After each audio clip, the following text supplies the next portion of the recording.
What's up, Kings? Microwave Blunt here, executive mindset mentor and founder of the Billionaire Mindset Collective. Today, I'm reacting to Shannon Sharpe breaking the silence on parting ways with ESPN and breaking it down from the perspective of elite performance, identity transformation, and strategic psychological reprogramming. Let's dive in. Hello, it's your favorite sports thump here. Don't forget to hit that subscribe button to join the fastest growing community on YouTube. Remember, Nightcap doesn't happen without you. So please subscribe or you're going to make Ocho. Before we get started, obviously, I'm sure everybody's heard the news by now that I will not be returning to ESPN. I found out this information a little earlier in the week. And really, the only thing that I really ask is like, guys, could we wait until Monday? My brother's going into the Pro Football Hall of Fame. I really wanted to be about. So, what I like about this is that he is taking 100% accountability, and he's talking about it on his own platform, and he's getting not necessarily ahead of the situation, but he is talking about the situation rather than trying to or hoping that it dies down at some point. So let's see what else he has to say. About him, and I wanted to be about my family. I know this would, I said, this coming out will overshadow everything that he's worked his entire life for.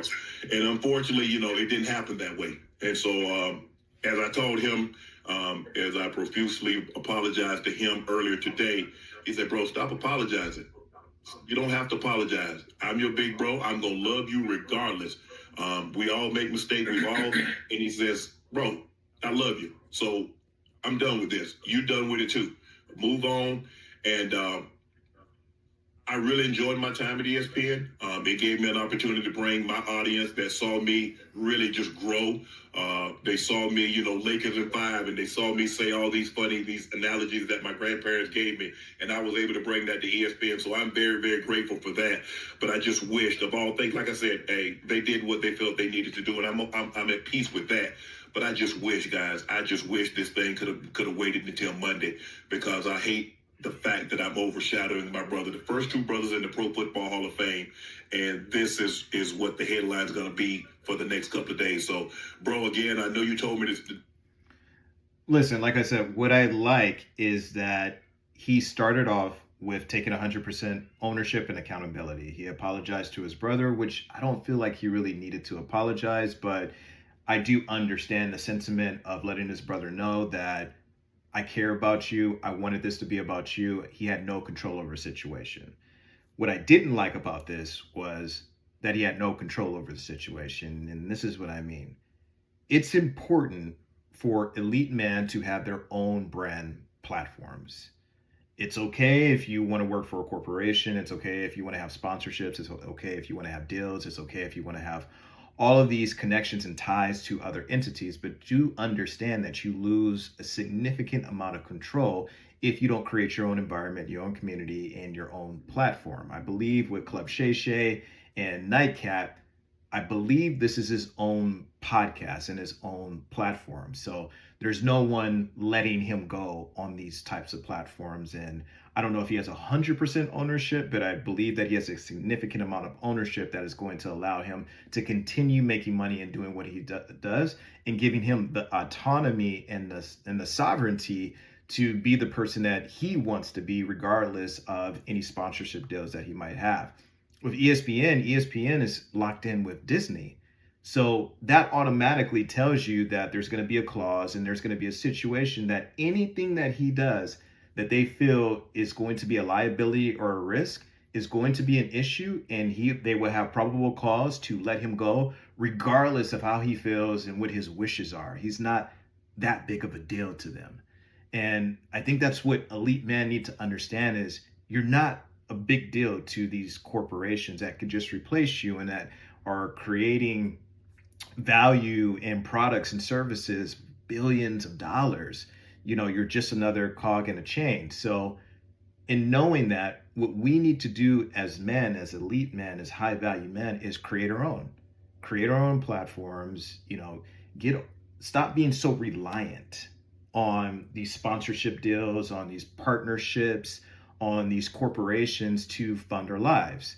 And you could easily do that, by unhooking yourself from the matrix, so to speak. A lot of what I do is either one-on-one, or specifically, directed towards certain people or my community.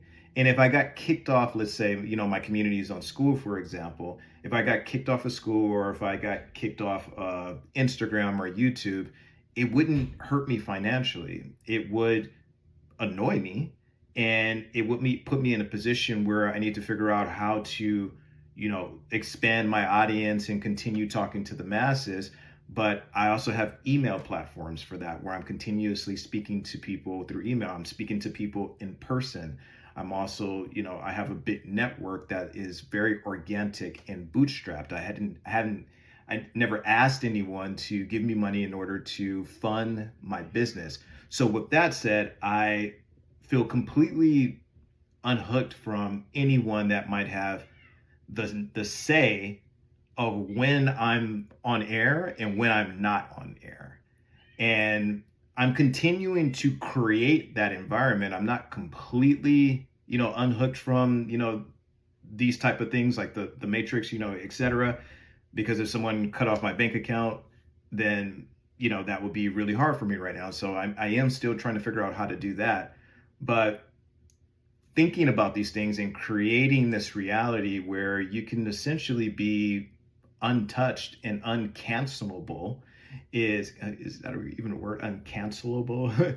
If you can put yourself in that position as much as possible, then I think that's the way to go for people like Shannon Sharpe and other people who find themselves in a situation where they make mistakes, but it is also impacting their livelihood.